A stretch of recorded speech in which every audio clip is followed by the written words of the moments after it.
looking for a reason, but all I seem to find is nothing but the memories I thought I left behind. I pray you got to save me, but God's on my side. Does he see that I am John? Mic check. Is this on? I'm just kidding. I'm sorry. Welcome to Beyond the Barricade. This is episode 5? Yeah, maybe. It's been a while. Yeah, it has been a while. A couple pay-per-views happened. On this. Yeah. We need to whip our asses into shape. Good. Sorry. But, and the reaction video is still taking a super fucking long time. I apologize. That one's on me, so my bad. But we're here. We're doing it. Yeah. You know, commitments. We're trying to stay committed. And today we're actually going to be talking about Greatest Royal Rumble, a little bit of Backlash, and a little bit of New Japan coming at you. Some great stuff this episode. So, Johnny, let's start off, man. What'd you think of Greatest Royal Rumble? I liked it. It just seemed like, I don't know, it's a different crowd.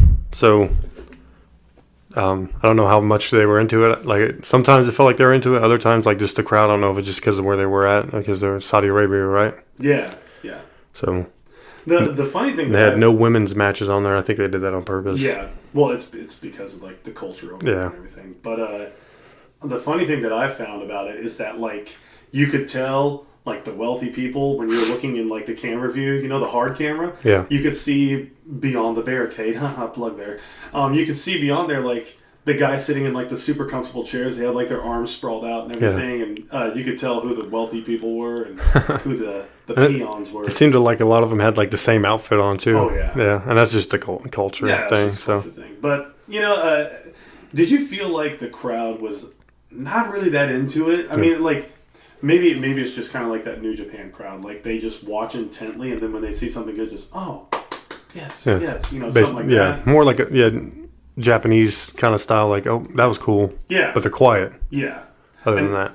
And the funny thing I found about it, too, was when they were doing the pre-show stuff, like showing the pre-show table and panel and everything, like the guys walking behind them and whatnot. Yeah. It was just some of them just stood there and stared directly into the camera whenever it was like a wide shot of everybody and a few of them on their phones and stuff like that. So, definitely a completely different crowd. So, but anyways, on to the matches. Let's talk about results.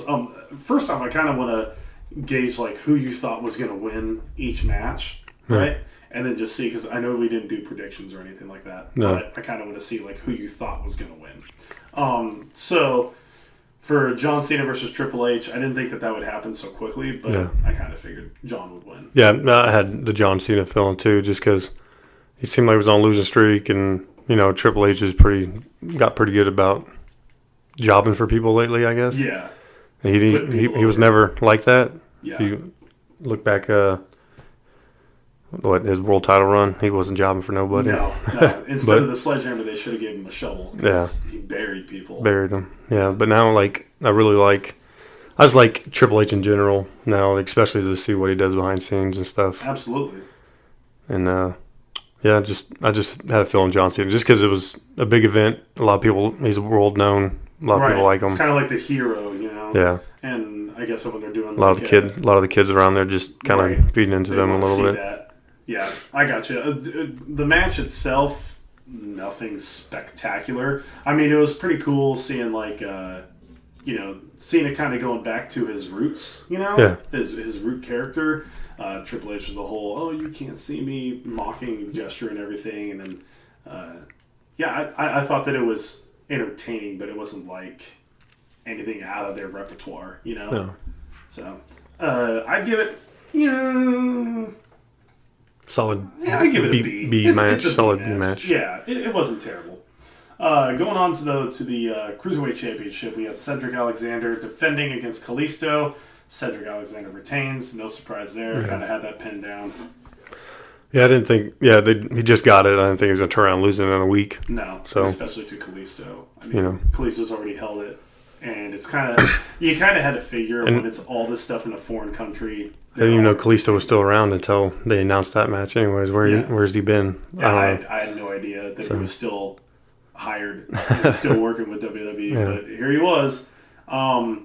again, cruiserweight matches are always exciting to watch. Speaking of cruiserweights, did you watched Backlash, right? And we'll get to that in a second later. But did you watch the Cass and Bryan match? Yeah. Did you hear what the crowd was chanting? No, what did they chant? They were chanting, "We want Enzo," like really loud.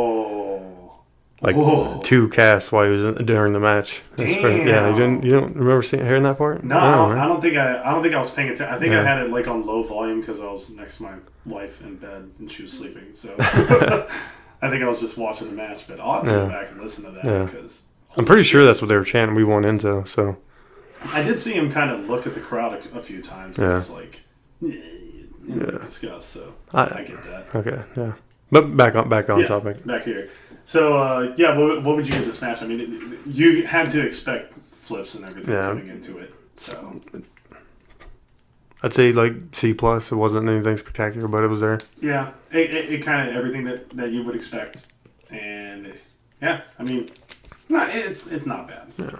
Then we have the Raw Tag Team Championships, the vacant Raw Tag Team Championships. Bray Wyatt and Matt Hardy facing the Bar, Cesaro and Sheamus. Finally, your boy gets the rub. Matt Hardy, he gets his tag titles back along with Bray Wyatt. It's kind of surreal seeing Bray Wyatt and Matt Hardy together. I still think it is. Yeah. Because it's the second time he's had a tag title with somebody besides Jeff? Because him and MVP had it for a little bit. Yeah. Yeah. Yeah, that's true. So yeah, I mean, if you're going all the way back there. Yeah. And Matt's always been his tag team partner when they're the champion, so. Yeah. Well, that means, do you think that he'll still be in the Money in the Bank ladder match, though? Not now. Especially since I think they're only doing one. So three from Raw, 3 from SmackDown are in it? Or is it 4 per? No, I think they're doing one for Raw, one for SmackDown. Probably the same thing for the girls, too. I would assume. That's what they said on Raw. They were only having 2 ladder matches. And then, like, the winner would have their respected brands. Or they can go out of either one. Huh. I think they're trying to shy away from the brand extension now. No. I really hope not. No, me neither. Well, I think they're... Well, I heard there's only 2. That's what they said last night. But I heard something about they were going to do 3. That one will be for the women's and then one will be for the SmackDown and the Raw title. Right. And then the women's just kind of, because there's not as many women. Yeah, I only guess. Having one women's ladder match. It would kind of make sense. I mean, if they did 4, it would kind of be too much overkill. And then maybe the third one's for like maybe a tag team or something. I don't know. Yeah. Tag team titles or something. I don't know. Yeah, I got you. Oh, by the way, I was going to tell you at work today, and we can keep this part in, but I was going to tell you at work today, I told one of the guys from corporate who went on a call with me, I told him about the podcast, and he looked it up while we were in the car ride. Yeah. And he's like, oh my God, that's you? Oh, dude, you guys know so much about this. And it's like, I'm getting kind of scared you know so much. I'm like, dude, this is like my life. You have no idea. You have no idea. So shout out to Sharif. Sharif, if you're listening. What's up, man? Anyways, let's get back to this, though. Bray Wyatt, Matt Hardy, they win tag titles. I thought they were going to win just because the Bar's on SmackDown now, and I didn't think they were going to put the titles on the Bar unless they just it'd be Raw titles on SmackDown. Yeah, or if they could have pulled the thing if the Bar won, they were just going to stay on Raw. Could have pulled that, but or they could have done They could have like. If they were going to do something like that, if they were going to give it to Cesaro and Sheamus, I think they should have done something where it's like... I like the exclusivity with the Raw titles and the SmackDown titles. But if they did that, I think Cesaro and Sheamus should have went to SmackDown with them, unified them, and then have the tag titles only be transferable between shows. Yeah. You know what I mean? Because that'd be cool. They don't have enough tag teams to really have 2 titles. Although Ziggler and McIntyre are looking pretty damn good right now. Well, they might amend to that with the shakeup. Yeah. Because they brought the Authors of Pain in. Right, Ziggler and McIntyre a team, and then they could put Sami Zayn and Kevin Owens do a little tag team thing. Should chase titles for a little bit because they're actually pretty good. I like them together as a team. And I see what WWE is trying to do. Speaking of Sami Zayn, I see what they're trying to do with Sami Zayn. They're trying they're trying to give him this platform to be the single star that he can be, and trying Like he was in push him to this. NXT. Right. But he is just floundering, man. He's just like he's just not coming off good. He's not. Yeah, he's stuck. Yeah. It's bad. But and then you also have the Revival as well. Yeah, the Revival. Which they're great, but they're getting buried all the time. You got Gallows and Anderson as well. So there is tag team talent. It just has to be utilized the right way. Yeah. You know? So anyways, that match again, probably like a C, honestly. C, yeah. I'm sorry, man. I know you love Matt Hardy, but I can't watch him wrestle anymore. I just can't do it. Yeah. We'll see. That new finisher they have, though, is pretty cool. Yeah, it is. Yeah, like a double Sister Abigail. That's all right. But what is it? Bray kisses them, and then you just hear Matt delete. Delete. All right, man. So what do you think of the match? Like, I think it's good. I think the way they're putting him and Bray together, I think they have a chance to really pull something off. It might lead to something bigger. It might not. They might just stay as a tag team, and that's the way it is. But we'll see. It's just a time thing. They need to pull it off right to make it into like a single stars, like Bray versus Matt. They have to pull it off right. Yeah. But anyways, we go on to Jeff Hardy facing Jinder Mahal for the United States Championship.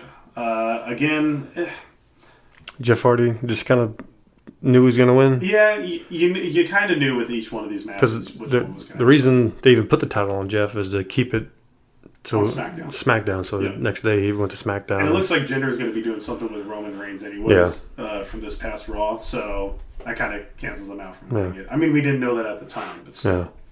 But yeah, I mean, United States Championship slowly starting to build.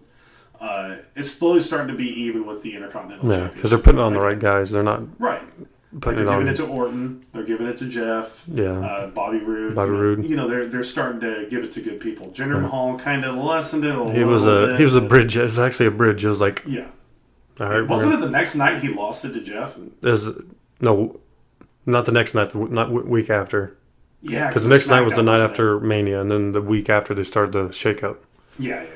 And that's when Jinder was like, "I'm on Raw now, motherfuckers." And Kurt Angle was like, "Whoever wants a chance for the U.S. title, come on out." And Jeff's like, "I'll do it. I'm getting my Grand Slam champ right now." And he did it. But I mean, kudos to Jeff. Have you noticed since Jeff's been back, like in his matches, all the matches I've seen, he kind of flicks his wrist like something's like he has something nerve thing going on. You notice that? He might from landing a swanton from his shoulder. Yeah, because he had a shoulder rotator cuff injury. Just might be a nagging thing. Or it could be like just force of habit. Yeah, you know, or just like checking it to see if it's okay. Yeah, because I've never seen him do that before in a match. Now it's like I've really noticed it. Like after he does a few moves, it's probably like a nervous tick because that shit hurts. Man. A rotator cuff, that hurts. So he's probably like, I don't want to do that shit again. So he's probably checking it. Yeah. So I don't blame him. But solid match. I give it a B-. Yeah. It was pretty good. It did nice little swanton at the end. Yeah. Can I say, like, what the hell is Jinder Mahal doing when he takes the twist of fate? What do you mean? He doesn't, like, land, like, on his belly or flat. It's kind of like he stays on his feet and then falls down. Have you noticed he takes it weird?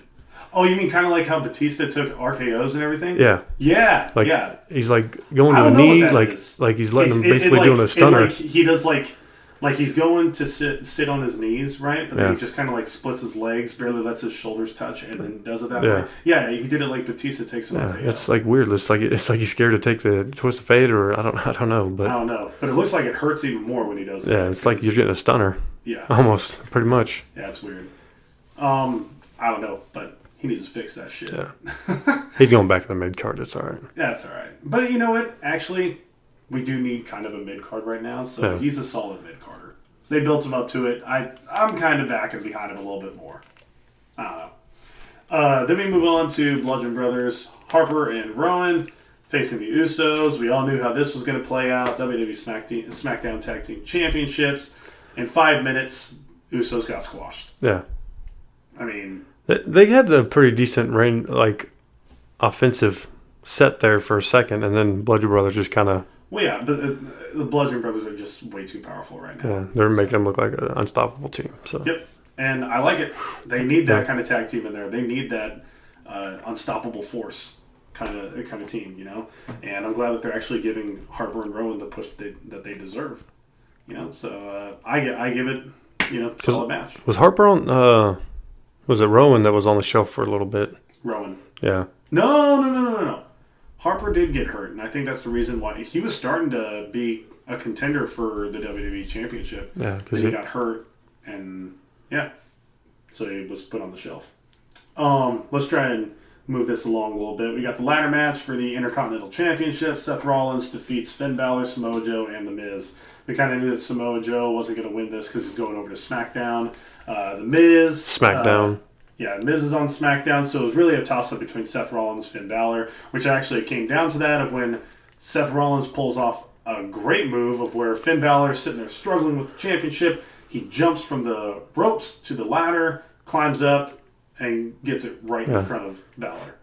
And Balor didn't sell that very well, because like Balor kind of had this like... Oh, what's happening? What are you doing? Like, all you gotta do is just push him. Yeah, just push or them. punch him, something. Yeah. And he's like, I'll just grab for the championship too. And like, it just didn't work. Yeah.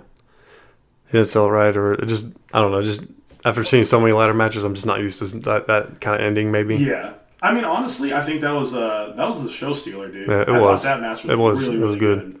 It's hard to top ladder matches because you can do so many extra things in there. Just like a normal match, it always kind of steals the show. Like NXT TakeOver, right? Where the 7, was it 7 men? 6 men? 6 men? Yeah.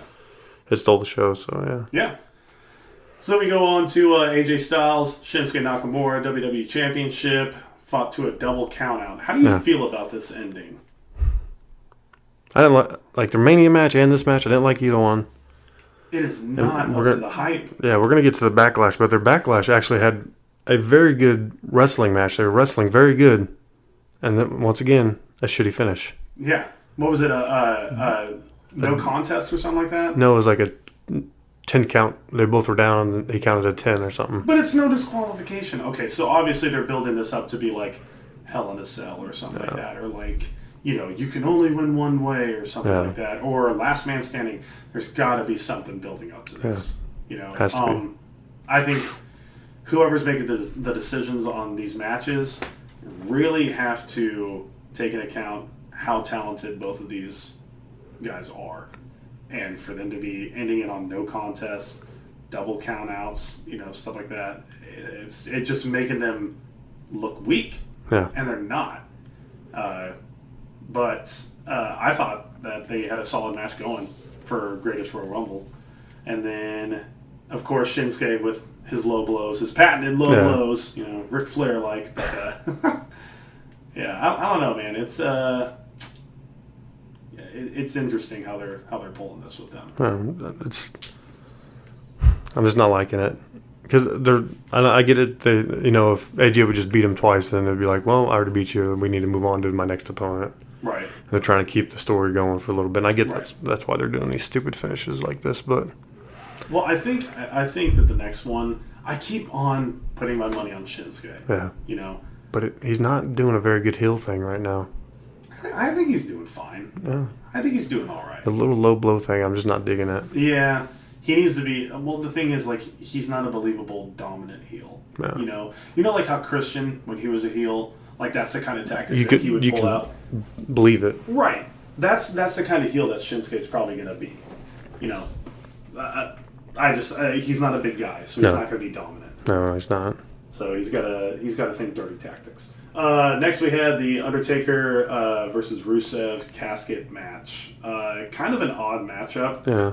Rusev. It's just a random, like, oh, Undertaker and Rusev are just going to have a casket match. Yeah. It's like, we're pulling this big event off and we want to put the Undertaker on the card. That's basically what it felt like. But who's available? Who's available? Rusev. Okay. Which they took him off for a minute. He was going to face, who was he going to face? For a second there. You know, that's a good question. I will look that up. Because I heard like in the backstory, like Rusev kind of pissed off the back office or something, and they took him off of it, and then they were just like that. But and then they ended up just going with it. who was he going to wrestle? Rusev was temporarily replaced by Chris Jericho. Jericho, that's it. And then they put Jericho into This was the explained Rumble. with Rusev's wife Lana complaining about her husband competing in a casket match, but eventually reinserted back into the match. So basically, Lana complained, saying, "I don't want him to be in a casket match with Undertaker," and then WWE's like, "Ha, okay, we'll listen to you. Jericho will face him." And then Rusev's like, "I kind of wanted that match," and the WWE's like, "All right, suck it, Lana. You're in the match, Rusev." Yeah. I don't get the point of it. Whatever. Lana can't wrestle anyway, so it's all right. Yeah, so she needs to shut her fucking mouth. Yeah. Anyways, just let Aiden English shut take your your whore man mouth. down to the ring. Yeah. Shut your whore mouth. Shut the fuck up. All right, so yeah, Undertaker defeats Rusev. Surprise, surprise. In about 10 minutes. Again, nothing special. I think this was just a showcase for Just the to have the fans. Undertaker on the card, you know. Yeah, it's just, and showcase. Here's what Undertaker can still do. Oh, he's going for old school. He's Choke squashing slam. people. Yep, there you go. Good old squashing the Undertaker. yeah, he hasn't squashed as bad as John Cena got squashed, so No, it's all right. that was pretty quick. That was awesome. I liked it. Then we have Brock Lesnar. Universal. Say what? The Universal title, so yeah. Yep, Universal title. Brock Lesnar facing Roman Reigns. He defeated Roman Reigns by escaping through the cage. When I first saw the result, I was like, he didn't really escape. He got speared through the cage, and his back hit first. But then there was this controversy of where, well, Roman Reigns' feet hit first, and then Lesnar's feet hit. Yeah, but so then- then should Reigns win?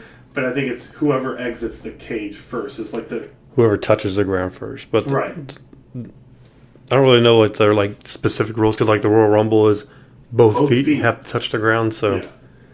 I don't know if it's like with the cage match, both your feet have to touch the ground. Yeah, I don't know, man. But apparently this was it, and Reigns And then- spears the shit out Yeah, of and they're doing the storyline of the ref made the wrong call. He apologized on Twitter, and yeah, so they're going to wrestle again eventually sometime down the road. obviously. But yep. Which Lesnar winning at Mania and at the Rumble just kind of convinces me that they want to keep the title on a little longer, because I think they're trying to get that where he beats like CM Punk's little record. right. Since have you noticed that when stars leave and they have records they don't like them having, they kind of Oh yeah, yeah. They, like when well, I mean, he's Lesnar- already beat. yeah, CM like when Punk's Lesnar record. left on bad terms the first time. That's why they handed it. That's why Randy Orton got the title. Right. So he'd be the youngest Youngest champion ever. Yeah, but if that's the case, then Lesnar's already surpassed CM Punk's reign. Yeah. You know, so So- I mean, And it's that- not really. And that's like, of all people, Nikki Bella had the longest reign just because AJ Styles had it. I mean, not AJ Styles. AJ Lee. AJ, She had the AJ longest. Styles had the longest reigning Demons women's title. champion. Yeah. Yep. But AJ Lee had the longest women's champion run, so they're like, oh, we got to get that off of her. So here you go, Nikki. Thanks for Yeah. sleeping with John Cena. Congratulations. Here you go. I guess talent is sexually transmitted. Exactly. Here you go. And you can keep that for over a year until we get Charlotte. Yep. Then fuck you. And then you'll never touch it again. Yep. So fuck off. That's what you get. And if they bring women's titles in, tag team titles in, and they bring the fucking Bellas back, I'm going to be so fucking pissed. You know they're going to hand it to them. Yeah. They're going to be like, we love the Bellas. Here you go. Now what? Yeah. You know it's going to happen. So just get prepared for it. I'm prepared for it. And I'll be prepared to yell at the screen, fuck you! Yeah. If they do that, they need to give it to, like, iconic duos. Yeah. They would be perfect. Oh, they or would be absolutely perfect. the Riot Squad, or Yeah. Absolution. Yeah. They're established tag There's a team. lot in there. I think even if you gave it to like Alicia Fox and somebody else, you know, Better than Nikki Bella. or Alexa Bliss, Mickey James, they got something going on right there. You know, Charlotte and something. Becky have a little thing Right, going. Neither one of them are right. Sasha and Bailey. Yeah. I texted you about this. Like they're talking about bringing them in before SummerSlam or at Yeah. SummerSlam is what That'd be I've a been great reading. idea. So do you still think that the women's tag team titles should come in before cruiserweight tag team titles? yes, That's where I have to disagree with you, because I think that there's so many cruiserweights yeah. they don't know what to do with. That's you know? same with the women. Well, yeah, I mean, it's the same with the women, but think about it. The women are split up into two different shows, okay? Yeah, but this is the thing: is that the cruiserweights have an option of going, hey, we're going to be a tag team. And we're going to go after the Raw tag team titles or the SmackDown I guess tag they team do have titles. that option. Yeah, They don't have to stay on 205 Live. That's just where they have that's them. true. That's true. I see what you're Or fuck it, I don't want to go for the Cruiserweight title anymore. I want to be like Rey Mysterio and go for the United States title or the world title, you know? Yeah, that makes sense. They're men, so they have that option of going But the somewhere thing else and doing is something like else. WWE's keeping them under their thumb right now. Yeah, Just like- being like, you can only go for the Cruiserweight title. Exactly. You weigh this much, this is only you can do, is that. And I think that's bullshit. They need to Yeah. open it up. You know? And it would be even more bullshit is if they bring Rey Mysterio back, who weighs less than probably all of them. And then they're just like, you're in the main event scene. Congratulations. I'd be like, what the fuck, dude? Exactly. Like, there's all these cruiserweights who are just as talented. What? That's. I think that's where they messed up because when they first did it, they had the 205 Live Cruiserweights a part of Raw, and now it's like you're only on Wednesday nights on 205 Live. Or is it Tuesday?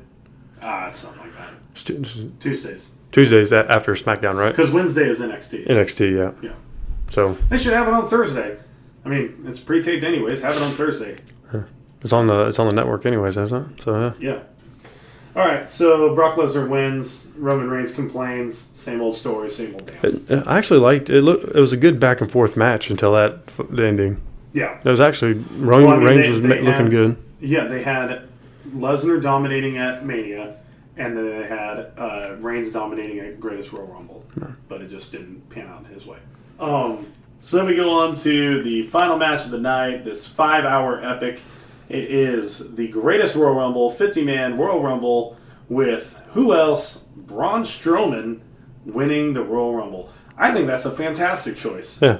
I thought it was great. They finally gave him a little rub. Yeah. Like, all right, you've been working hard. Here you go. Here you go. Yeah. It's not a real title, but you got a little green belt that you can take home as a memento. Exactly. You can put on the wall, you can hammer it in, All right. you know, and there you go. They should have had Nicholas come in number 30, so Strowman had to just be like, get the fuck out of here. Could you imagine that? He's like, oh, tag team, boy, get the fuck. Throws him out into the crowd. Oh, that'd be great. That would have been hilarious. I would have loved that.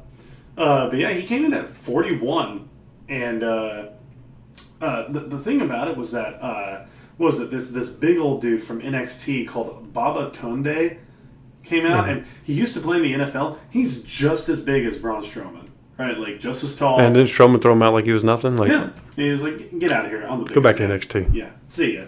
Which, you know, I get it. And then they also had another person from NXT that used to play football as well, Dan Matha. What did he play for? What was it, like Falcons or something like that? See, it seems like WWE's getting a lot of ex-MMA and NFL stars.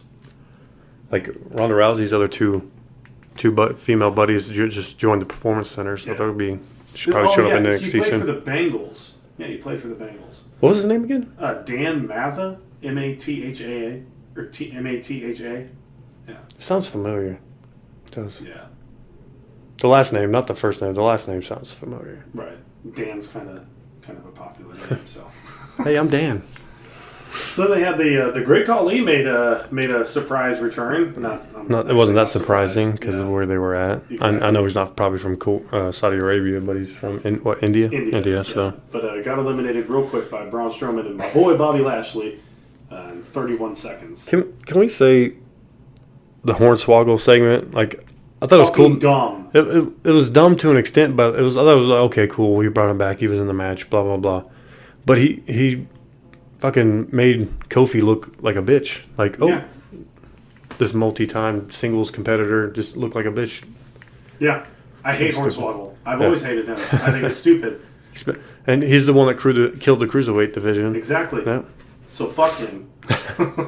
Go back to where you're from, Wisconsin. Exactly. Go back under the ring. Jesus. All right. So greatest Royal Rumble. What do you give it on total grade? Before we finish, Titus O'Neil. Oh yes. My goodness! Oh, I can't believe we almost forgot to talk about that, dude. I know missed it at first. I know. Me too. I know it wasn't staged because the camera wasn't even on him. Because like it was kind of one of those like, oh shit! Like the camera moved over, like oh, and like the reaction from the commentary team, like they couldn't stop from laughing. They were laughing, genuinely laughing. Yeah, that made it funny. But the fact that he missed. Did you see that bar, that like support bar in the middle? Yeah. The fact that he missed that completely Yeah. What a lucky dude. And the fact that he went to the one place where there was nothing under the ring, came out unscathed, went back into the match, and he did a professional job of falling down, getting back up, and acting like nothing fucking happened. But it's like, dude, we saw that. Yeah, I saw that. But it was hilarious. Dude was booking it full speed. He perfectly slid under there too. He was the only thing he seen was a foot. Bar. Yeah. All he seen was his boot for a quick second, and then he came back out. It was like, whoa. That was replayed. What was it, like 12 times by them? It was hilarious. Yeah. So if anything, Titus O'Neil, maybe not the greatest in-ring competitor, but his botches are hilarious. Yeah. Because he tripped during his NXT little run there. The keg run. Run. And then I think they staged this one, but he did the keg run where he actually finished it, but he dropped the keg before he finished the line. Oh, Deshaun Jackson did. Titus be botching, man. Oh, my God. Titus botching. Yeah. He's a funny guy, though. Hey, he botches worldwide. So. Oh, man. But anyways, overall grade I'd give it... just good standard matches, it was better than Backlash. I'll give him that. Which we'll get into Backlash here in a minute, but just B, solid B. I'd give it a B+. I want to give it an A. I think, I'd give it a B+. It was solid. It did its purpose. The people of Saudi Arabia got to see the single stars that they wanted to see: John Cena, Undertaker, Great Khali, and then probably Undertaker. Did I say Undertaker? Yep, Undertaker. Triple H. Triple H. All them. Jericho. Right. They got to see the people that they probably have watched before, and the big people, and that's it. Speaking of Jericho, we'll get into him later for New Japan. Yeah. Because this shit's getting interesting. Yeah. So let's move on to Backlash. I saw a little bit of it. I didn't see the entirety of the pay-per-view, mainly because I just couldn't watch it anymore. Yeah. This one, I watched it all the way up. The only match I didn't watch was the Roman Reigns Samoa Joe match. I just kind of stopped before that match came on. I just kind of... Yeah. Overall, it was a very mediocre card. Yeah, very. I think it was just kind of one of those things where it's like, oh, let's just make do. We put all our chips on Greatest Royal Rumble, and now just do whatever. So let's go through it. Pre-show, Ruby Riott with Liv Morgan and Sarah Logan. She defeated Bayley out of nowhere. I thought she wrestled Sasha. No, it was Bayley. It was Bayley? Yeah. Which honestly, I can see it because Bayley's, again, floundering. Yeah, floundering. So was Sasha. And then, Ruby Riott had the help of her little henchman anyway. So right. That's right. Yeah, I remember watching this now. Yeah. So nothing special. 10-minute women's match. I hate saying nothing special in women's matches. Yeah. And I'm actually starting to come around on Ruby Riott. She's a good, solid ring worker. Sure. I like her. I like her little kick move she does. It's pretty cool. It is. Yeah. I think she could have a better finisher, but whatever. It's all right. It's all right. If you really think about it, it's just a kick to the head. Yeah. And maybe she could make something better later on. Maybe that could be like her secondary, her lead up. Yeah, her lead up, kind of like Matt Hardy has a side effect, but it's not really his finisher. But it's a good little. Right. So she defeated her. Let's move on. Yeah. So we got Seth Rollins facing The Miz. We kind of knew where this was going. This was a 20-minute match. It actually was pretty good. It was actually a pretty good back and forth. I think it wasn't the longest match. It was second longest. I think Rollins, they need to pull the trigger and put him back as the champ. I think they need to do it for both of them. Yeah. I have not been too keen on The Miz, but The Miz has really improved since 2008 when he first started, 2009-ish, where he started coming onto the scene and everything, and they were trying to get behind him. Yeah, dude, I hate to say it, but I like him, man, and it's weird. I like him to an extent, but I just don't know if I could ever want to see him back up there because I did not like his WWE title run the first time. I know he's grown a lot. Maybe he'll do it a different way, but I think that now is the time to pull the trigger on it. Back in 2000, 2011, something like that. 2011. Isn't that when he won it? Yeah. Back in 2011 was not the time. He was still pretty young. Now it is the perfect time for him to do that. Yeah. Because I was actually at the Money in the Bank live when he won Money in the Bank. It was because it was in Kansas City. Yeah, Casey. And I was just so like, what the fuck? Really? Like yeah, really? You know? Yeah. Wasn't that the first Money in the Bank exclusive pay-per-view? Yeah, it was the very first one. Yeah. And then Kane won the SmackDown one. Came out and then later on Ray. came out and beat Ray. But I was mad about that one. It's not because I didn't like Kane at the time, and I thought if anybody deserved it, it was probably Ray him. just won. But you know, two of my favorite wrestlers were in the match. You know, Christian and Matt Hardy were in it. I'm sitting there like, one of these motherfuckers better win this, and then they didn't. And I was just like, what the fuck? Mm-hmm. Yeah. But then I liked how they did it. Kane came out. I was like, I'm not holding on to this bitch for a year. I'm doing it tonight. That's pretty cool. So. And he did it to the right person. Yeah. I mean, nothing against Ray, right. But he did it to like, oh, I can easily do it against Ray. Yeah, and that was back when Jack Swagger was in the main event scene there. So. Yeah. Swagger. What the hell? Think Redemption. Yeah, I mean, Seth Rollins and The Miz both need to be back. Both need to be back into the main event scene. Because Rollins is actually like their fan favorite right now. Yeah, he's the top guy right now. And I see why the Intercontinental title's on him, because Lesnar's probably at home fucking sitting on his ass right now. Yeah. I just wish that they would take the title from Lesnar. Yeah. Just be like, listen, you're done. We need to give it to somebody. Yeah. And who better than like Braun Strowman or Bobby Lashley? He doesn't need it, because they use him for the big pay-per-views, and he brings money in him for WrestleMania. Yep. But he doesn't need to be in the title picture. No, he doesn't. He needs to wrestle someone like fucking wrestle Samoa Joe at WrestleMania this year, or Braun Strowman, or Bobby Lashley. Yeah, try and put him over. It's like you don't need to wrestle for the title Brock anymore. Lesnar versus Bobby Lashley match would be incredible. Exactly. So because they both have this MMA style, they could probably throw a little curveball extra, like throw some MMA stuff in there. Just not, don't fucking knock each other out. Well, I know, but how cool would it be if they both made each other bleed? Yeah. And it goes back to that kind of Attitude Era-esque sort of match. They both can handle it. Yeah. They both can take it. Yeah. They both can take a punch.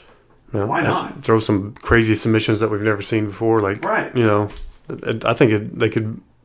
They're really not bringing Bobby Lashley in right at all. It's just kind of like he's there. I don't even know what his fucking finisher is. Yeah. Because it's the Dominator, ain't it? Well, no, think about it. Reigns has the spear. Yeah. That takes that away from him. Because they're going to be like, oh no, Reigns is my boy. He only has his... Anybody has a spear, it's Reigns. Yeah, but the 5 people Strowman, before him that's had it, Edge, Goldberg, and... Right, but he's the only one on in the roster today that has a spear. Well, you think about Charlotte doesn't. She's the only female. It's kind of a follow-up. She's like, she's the only female that can do it. Yeah. So, and then you have Braun Strowman, who does the running power slam, which was Bobby Lashley's finisher before he left. Because that was the Dominator, right? Yeah, it's what he called the Dominator. But the Dominator that we know is like you pick him up, and it's kind of like sort of a side torture rack, and then you slam him on their stomach. He could go back to that easily, but he can't do it to everybody. You know what I mean? And maybe that's why they're putting them together, because they kind of have the same finisher. Yeah. Oh, by the way, speaking of which, did you see the suplex? Going back to Greatest Royal Rumble, did you see the suplex that Bobby Lashley gave to Big Cass? Like, he tried doing the stalling suplex, dropped Big Cass on his head. Just I did not see that. Like, oh, you're too fucking heavy. Boom, dropped him on his head. Yeah, because Big Cass couldn't keep his legs. Because he's so fucking tall. Yeah, he's so tall. It was like he was leaning. Yeah, it was bad. And it was kind of like, oh shit, you're going down. Yeah, I'm dropping you. Sorry. Big Cass just can't handle that. But whatever. Anyway, he needs to take notes from fucking Big Show. Big Show could take those moves like that. Remember he got jackknife powerbomb by fucking Goldberg. He fucking straight up there. Oh, jackhammered. Yeah. Yeah, jackhammered. Yeah. But then again, that's when Big Show... Well, he got jackknife powerbomb too, so, yeah. Well, that's when Big Show was, what, like 200 or... He was a lot bigger than, too. Lighter? No, he wasn't. No, was he? Yeah, that happened at WCW. That was one of the biggest he's ever been. Yeah, you're right. Okay. My bad. So, yeah. Look at me. Big Show's a lot smaller, but Big Show's he can move for as big as he's always been. He always can move, so... Weren't we fucking talking about Seth Rollins and Miz? Yeah. So anyways, let's go on to the next match. It's Nia Jax defeating Alexa Bliss, Women's Championship. I heard Bliss got actually injured in this match. Did she really? That's what I hear. Not sure if it's a storyline kind of thing. Well, if it is a storyline, do you think that I hope it's not. I hope it's not either. But if it is storyline, or no, if it's not storyline, she goes away, she comes back. Do you think she'll come back heel or face? I don't know, but I just hope Nia. It's time for Nia to have a different opponent. That's fine. Yeah, I think it's time. Alexa Bliss just needs to go do something else for a while. I don't. I'm not saying I don't ever want to see her have the championship again, but I'm kind of over it. She had it on SmackDown for fucking ever. Right. Was on Raw for like 2 months, and now was the Raw champion for like a fucking year, and I'm just. Yeah. I'm over it. She needs to go have a feud with fucking Bailey or something. Something like that. Yeah. Go with Sasha. Go with Sasha. Bring Bailey back up. Yeah. So then we go on to Jeff Hardy defeating Randy Orton for the United States Championship. Cleanly, too. Yeah. No weird finish. Just, he got him. Yeah. Kind of a little payback from Royal Rumble 2008. Yeah. You know? Which, by the way, that's one of my favorite RKOs that I've ever seen. Oh, yeah. Jeff Hardy going for that twist of fate, and he spins out of it and RKOs. They had a moment there, like he went for it, and then he reversed it and went for it, and then Jeff reversed it. He's like, I know that shit's coming. I know that happened to me last time. It happened this time. So that was a pretty good little, like, hey, I remember a way back then. Call back to that. Yeah. So, yeah. I like the match, though. That was one of the matches I'm like, this kind of brings back a little bit of memories, you know? Like, and it's pretty good. I've been watching Jeff Hardy lately since he's come back because I listened to that Edge and Christian podcast with the Hardy Boys they did. And Jeff Hardy talks about how he changes. Does the Swanton a little differently. So because he kind of just crushes people. You were talking to me about that. It's weird because I kind of pay attention now. I was like, yeah, he just fucking crushes them. Like back then, you remember like 2000 era, he would just kind of like barely land on them and kind of roll off. Like now he just like, oh, I'm just gonna crush you, motherfuckers. I'm just gonna land on you. Yeah. Did he say why he does that, or? He said he fucked his back up trying to control it. And he just kind of fucked his back up pretty bad. So he's like, now it's like, it's better on me if I just crush you because I'm not going to fuck my back up.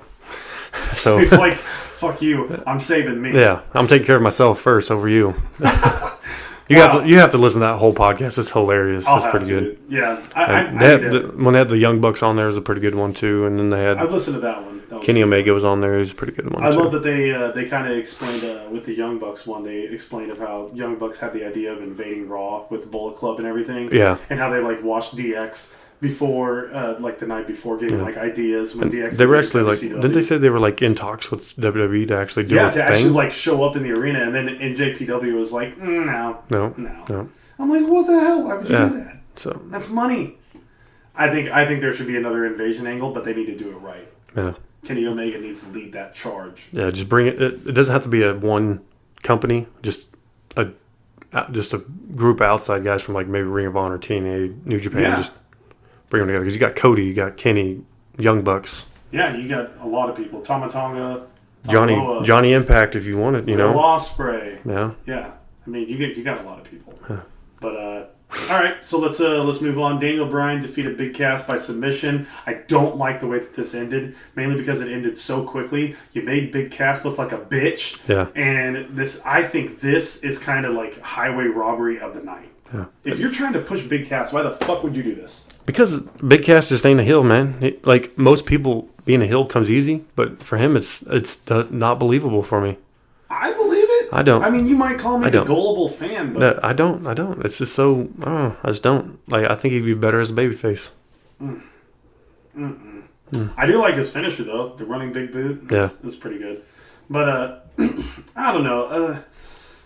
I think for his return match, granted it's not his return match. He had greatest. If he wants to be a heel, like the upside, Daniel Bryan is a loved fan, and if you do something shitty to him, but then again, for your first opponent back, it's kind of a shitty one though. Because Daniel Bryan just basically got back to wrestling. They didn't want to see him lose. Right. They don't want to see him get his ass kicked. But I know that they're trying to be like, oh, Big Cass wants to put himself on the map, so he's going after one of the big dogs. Yeah. You know? I think that if they were going to have Big Cass lose, they should have him do something heel-ish after the match. Like, go after Daniel Bryan, go after one of, like, his knee or something like that, and crack it with a steel chair, you know, and then just, like, sit there and annihilate him with the steel chair. Yeah. Do something like that to where it's like, oh, but guess who walked out of that match? Big Cass. Yeah. And it kind of brings him back into like, oh, he's still a threat. You know, now it's just like, he tapped out like a bitch, you know? Because what the fans did chant, you tapped out. You tapped out. Exactly. So now it's just like, you know, you're not Triple H. You can't recover from that. No. So, anyways, it was an okay match. Again, you know, hate me for saying it. I'm getting kind of sick and tired of Daniel Bryan, but, you know, whatever. I actually, I think he's in way better shape than he has ever been, so that's a plus there. He looks like he didn't lose a step. So Yeah, he's not believable for me. Just, you think SmackDown, they don't really they have Samoa Joe, AJ Styles, and Randy Orton. Those are the main event players. Yeah. So now, that's true. Now you got Daniel Bryan back, so he's kind of going to put himself in there. Samoa Joe going to SmackDown, excellent move, but they better put a rocket ship up his ass and have him go right for AJ Styles. Yeah, because we know AJ and him can put on a match. Oh, yeah. They did done it tons of times years before. in TNA. Years in TNA they've done it. Yeah. And then that leads into Samoa Joe versus Bobby Roode. Samoa Joe versus Shinsuke. Have you noticed that they're very open to saying TNA now in WWE? Mm-hmm. Have you noticed that? Yeah. Because I think it's no longer TNA wrestling, it's Impact Wrestling. Yeah. So I think that's the reason why. I watched that new Table for Three with Shane. AJ, Bobby, or Had Shane, AJ, and Angle, Kurt Angle in it. There's them three. And they were talking about, they even showed a video package of him wrestling Kurt Angle in TNA. It was like, wow. Oh, shit. Because, it's not TNA anymore. It's Impact. Yeah, Impact. And which they're probably close to getting bought out by WWE in a way. So Probably. Because I haven't heard shit about Impact in months. Neither have I. But I don't think that they're really going to have very much. The only talent I can see coming from TNA is Lance Storm. Yeah, Lance Storm. Or not. Is it Lance Storm? Yeah. Not Lance Storm. James Storm. James Storm. Lance Storm. Jesus Christ. Lance Storm. Oh, Jesus my goodness. Christ. Haven't heard about that name since like 2002. Yeah. A little flashback. Apparently he's a good trainer, though. Like, he has a school and all that. Like, most people go through him to get to the next step to WWE. So we got Carmella versus Charlotte, SmackDown Women's Championship. They did the only way that was believable she could beat her. It was like, oh, she hurt herself and she got rolled up. Yeah. I didn't see her beating her just straight, oh, I did my finisher on you and you're over. No. Yeah, and then you tapped. Yeah. I was more expecting, like, she was going to get a disqualification to keep her belt. Yeah. I think they should have gone. So now that she beat Charlotte, I wonder if they're just kind of going to be like, it's time for her to... She already beat Charlotte, so now Charlotte's kind of the back of the line. Now it's time to bring somebody else. Yeah. Charlotte, once again. Yeah, Asuka, Becky. Becky would be a perfect opponent for her. Perfect. Yeah. Because maybe Becky gets another title run, beats her for it. That way they're kind of saving maybe a Becky Charlotte versus thing for later on. Becky and Asuka would be amazing. I think that'd be incredible. Yeah. Anyways, yeah. So that's that. And by the way, speaking of a new challenger for the Raw Women's title, Ronda Rousey is still in the background. Yeah. So. But I don't think they're ready to pull that trigger yet. Not yet. She's had one match, not even a single. She hasn't even had a singles match yet. Yeah. Which I heard she's been doing, like, on their European tour. She was wrestling Mickey and, like, the dark matches and stuff. Really? That's what I've been hearing she was doing. So. Huh. All right. Which, like I said, Ronda Rousey's other two buddies from MMA are now in WWE. Yeah. They just signed with NXT or Performance Center or whatever. The other... Shayna Baszler, not Shayna, they're Shayna Baszler's friends. Oh, what the fuck are their names?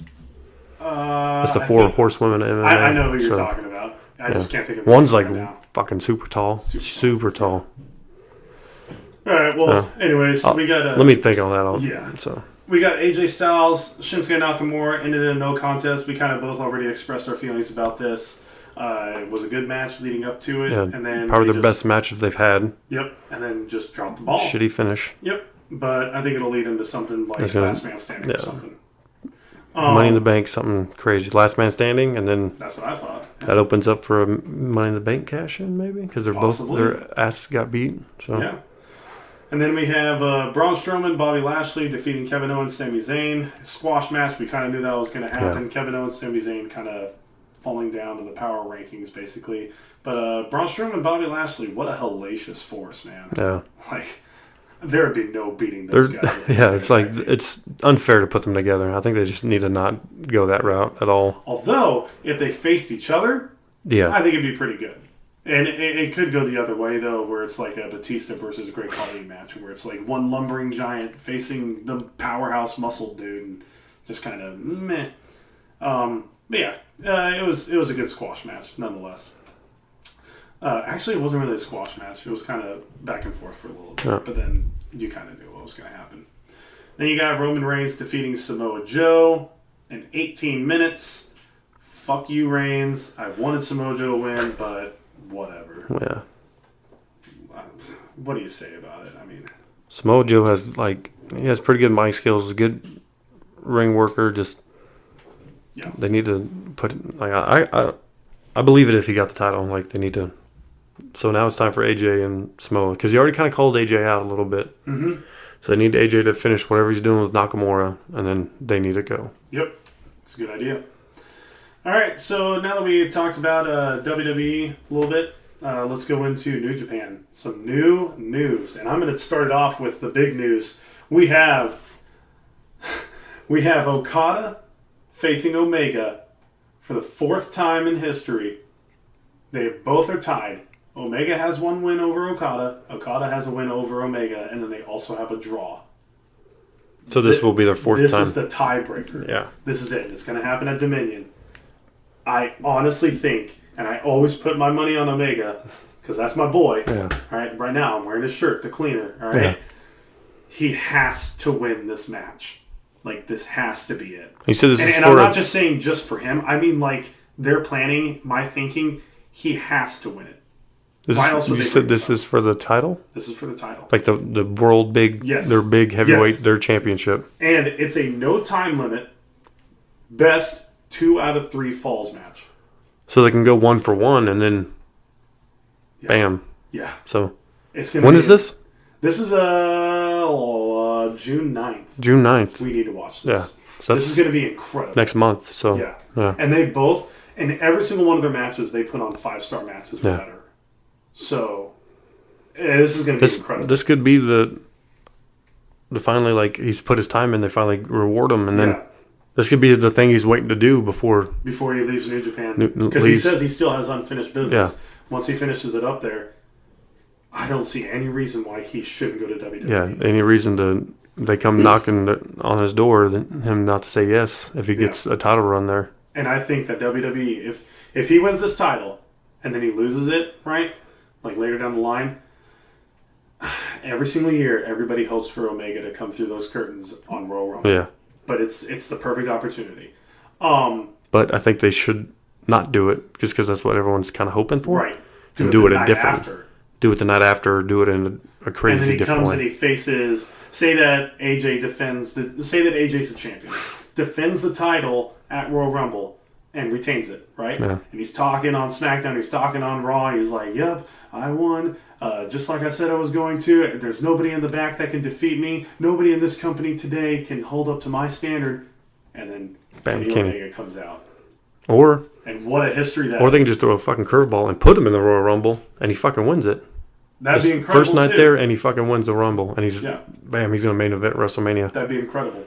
Yeah. And I guarantee you, Kenny comes, Young Bucks will follow. Oh yeah, Young Bucks will follow, and then I think Cody might follow. Cody, a couple other people, and if Marty they can, Scurll. if they can really just, Marty Scurll. Yep. People, Which Marty Scurll would be amazing for the mid card. People will follow. Like when Balor and AJ came, the Gallows and Anderson followed. Yep. Well, they followed AJ more than anything, but they followed. So, right. But then that kind of leaves you like, who rules Bullet Club at that time in NJPW? Is it going to die? So I honestly think this is the thing. Like, if Kenny loses that title, WWE needs to counter every single offer that New Japan is going to throw towards Kenny and be like, we're going to go above that. We're going to give you this. Yeah. They need to give him. You can make money off your merchandise. Very lucrative contract. You can make money off your merchandise. You can get pay bonuses. Blah blah blah. Yeah. And this is where we can bring in Bullet Club. Because a lot of not all of them, but a lot of superstars actually have, like, we get so much money from merchandise. Like Rousey has a deal; she gets so much money from merchandise, and Hardy Boys, I know they do. Oh yeah, Edge and Christian, when they were around, they did. Cena does like crazy. Oh yeah, yeah. So, anyways, there's that match, and then we have. I'm just going to go through Dominion right now. We got Tetsuya Naito facing for the Intercontinental Championship, the IWGP Intercontinental Championship. He is facing none other than Chris Jericho. Oh yeah. Came back, beat his ass, and left him bloody. Chris Jericho looking like a fan of Los Ingobernables de Japón. I still can't say that fucking name right. Anyways, looking like him, unmasked himself, and everybody's just, oh shit, it's Jericho! That's Jericho! And then, I wonder what kind of deal Jericho's has right now with the WWE. I think he's the lure. He's the lure. Yeah, because he's coming to. He was just did a show with, and then the next week he did that New Japan thing where he attacked him. Mm-hmm. So it's like, what the fuck? It was right after Wrestle Kingdom. Yeah. He attacked Naito. Yeah. As well, and then now he's doing it again. So this is an exciting match. I really want to see this match. Naito versus Jericho. How surreal, man. So we got. I'm just going to say LIJ. All right, just to keep it simple. LIJ, versus Evil and Sonata taking on the newly declared heavyweight tag team, the Young Bucks, for the IWGP Tag Team Championships. Young Bucks are the champs, right? Match too. What? Young Bucks are the champs. They're not. No? LIJ is. Yep. And when they got into the ring, they challenged LIJ. They said, we're the Young Bucks. We're the greatest tag team in the world. Okay, so what was the fallout between the Bucks and Kenny after Ring of Honor? Because remember they actually super kicked him? Did they super kick him? Yeah, they super kicked him, cost a match, but it was an accident. Right. But I think that was just it. Like Kenny was just like, I got to go my own way. Yeah. Okay. Huh. And then at this last pay-per-view, maybe I need to catch him on being an elite, because they'll probably tell you what happened on there. So at this last pay-per-view though, when Kenny was facing Cody, Kenny was facing Hangman Page. Hangman Page came out with Cody, Marty, and the Young Bucks, right? And Brandy. Whereas, I said Hangman Page came out with those guys, right? Yeah. Kenny came out with Kota, Ibushi, the Gorillas of Destiny, and Bad Luck Fale. So it's like half a Bullet Club over here, half a Bullet Club over there. So they're still maybe building a Bullet Club clash? Kind of, sort of. But then they switched it on us a couple nights ago and had all a Bullet Club. Every member, too sweet in the middle of the ring and show we're good. Yeah. So I don't really know. Bullet Club's fine. Yeah. Bullet Club is fine. Bullet Club is mine. It's not Cody's. Anyways. So yeah, I'm excited for that match. We also got Hiroki Goto versus Michael Elgin versus Taichi for the Never Openweight Championship. I hope Michael Elgin wins. He deserves it. He's been there for a while, so he needs some sort of championship to move on. Then we got Rey Mysterio facing to be determined opponent. Yeah. So basically, it's like, hey, Rey Mysterio's on the card. He's just going to wrestle. Right. But then again, WWE is trying to get him for a contract as well. So I think, again, Jericho and Mysterio are they're the bait. They're the seeds. Yeah. The seeds, exactly. like, hey, WWE can make you some money. Exactly. You want to come over to us? We got cookies and shit. I don't know. Looking forward to it, though. And then we also got Will Ospreay facing the winner of the Best of Super Juniors for the Junior Heavyweight Championship. Which, by the way, I'm going to try and see if I can go and find who all is in the Super Juniors tournament. Because it's quite a bit. I got to scroll for a bit. Just give me a second. Okay, coming back up. There's a lot of sources there. Okay, so we have on Block A, we have ACH from Ring of Honor, Bushi from LIJ, Flip Gordon, Ring of Honor, Taiji Ishimori, Tiger Mask 4, Will Ospreay, Yo from Roppongi 3K, and then we also have Yoshinobu Kanemaru. Then for Block B, we have Chris Sabin, Dragon Lee, El Desperado, Hiromu Takahashi, who I fucking love, Kushida, Marty Scurll, Ryosuke Taguchi, and Sho from Roppongi 3K. Yeah. So who do you think is going to win in Block A for that? Because you got ACH, Bushi, Flip Gordon, Taiji Ishimori, Tiger Mask. Bushi. So I'm gonna go with Bushi. Bushi. I think Will Ospreay will win it just because he's already the champ. You know. Yeah. He kind of wants to keep with that. And then I think for Block B, you have Chris Sabin, Dragon Lee, El Desperado, Hiromu, Kushida, Marty Scurll, Sho, Ryosuke Taguchi. I think Chris Sabin's going to win Block B. Right. I'm going to go with Chris Sabin too because he's my Motor City Machine Gun boy. Represent right here. You're wearing that shirt right there. Yeah, I got that Motor City Machine Gun. Dude. Which Ring of Honor takes a long time to ship you some shit. I ordered this off there. Really? It took me like a month to get this shirt. I was like, what the fuck? Did they forget about me? And I don't know. Just they're a pretty small company, and it was around the time of the Supercar Honor, so I don't know if everyone was out of the office. Like, oh, we'll get to it when we get to it. Right. But still got my shirt. Well, I think that's it for today. I think next time we'll go Money in the Bank. Money in the Bank. We already have a couple people. But Balor and Strowman are in the men's one, and then Ember Moon's in the females. Right. But that's all we know for now. Yep. And then I'm sure there'll be more matches. Yeah. There'll be a title match. Let's title wait matches like a and week stuff. or two Yeah. to kind of let it build. Because it's still, 6 weeks away? Yeah. So let's give it a little bit. Give it some time. That's the one we're going to have to get together and watch for sure. Maybe even go to Quentin's like we talked about. Absolutely. Plug their Quentin's in Topeka, Kansas. Bar watch party for wrestling watch parties every single pay-per-view at Quentin's. Yeah. So, they owe us money now. Give us some money! Free plug.